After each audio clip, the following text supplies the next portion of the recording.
Hi friends, எப்படி இருக்கீங்க? நல்லா இருக்கீங்களா? இன்னைக்கு நம்ம தயிர் வடை செய்ய போகிறோம். அதுக்கு பழச வடை தேவை. நம்ம கிருஷ்ண ஜெயந்திக்கு சுட்டணும்ல அந்த வடை, அந்த வடை தான். அதனால தான் என் அம்மாவுக்கு தயிர் வடை செய்ய போகிறாங்க.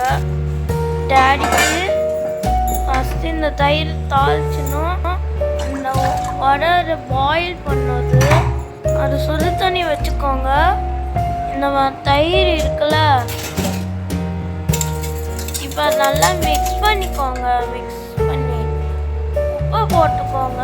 உப்பு போட்டு வெங்காயம் போட்டு நல்லா மிக்ஸ் பண்ணிக்கோங்க. தாளிச்சிட்டு அதெல்லாம் இருக்குல்ல, அது நல்லா மிக்ஸ் பண்ணிக்கோங்க. தண்ணி ஊற்றிக்கோங்க, ஒரு 2 ட்ராப் ஆஃப் வாட்டர். அப்புறமா ஓல்டு வாட்டர் இருக்குல்ல, அது பாயில் பண்ணுவது. பாயில் பண்ணிட்டு அப்போதான் அது சாப்பிட்டாம அது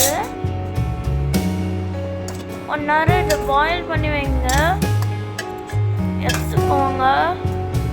இப்போ நம்ம வடையில் போடலாமா, தயிரில் போடலாமா? தயிர் அப்புறமா மிக்ஸ் பண்ணிக்கோங்க. அவ்வளோதான் ஃப்ரெண்ட்ஸ்.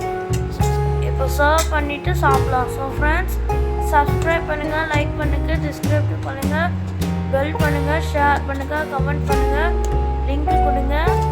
உங்களுக்கு இந்த வீடியோ பிடிச்சிருக்குன்னா வீட்டில் போய் செஞ்சு பாருங்கள். இன்னும் சக்கரை பொங்கல் பாயாசம் இருக்குது, அதுதான் அதை அப்புறமா காட்டுவேன். ஓகே ஃப்ரெண்ட்ஸ், பாய்.